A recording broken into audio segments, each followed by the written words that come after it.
इयत्ता चौथी, धडा 15वा. एक अपूर्व सोहळा. राज्याभिषेक का केला? रायरेश्वराच्या मंदिरात शिवरायांनी स्वराज्याची प्रतिज्ञा केली. स्वराज्य स्थापनेच्या कार्यात त्यांच्यावर कितीतरी संकटे आली, पण त्यातून शिवराय मोठ्या शौर्याने आणि चातुर्याने पार पडले.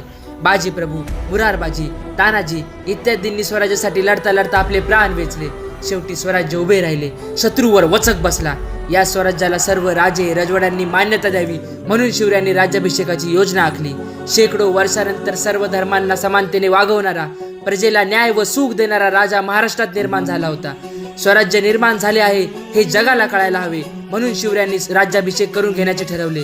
हे त्यांनी स्वतःच्या सुखासाठी किंवा वैभवासाठी केले नाही, तर हे केले स्वराज्य भक्कम करण्यासाठी. स्वराज्याची राजधानी. शिवरायांनी राजधानीसाठी रायगडाची निवड केली. रायगड हा मजबूत किल्ला होता. रायगडावरून स्वराज्यावर देखरेख करणे सोपे होते. शत्रूवर नजर ठेवणे सोयीचे होते.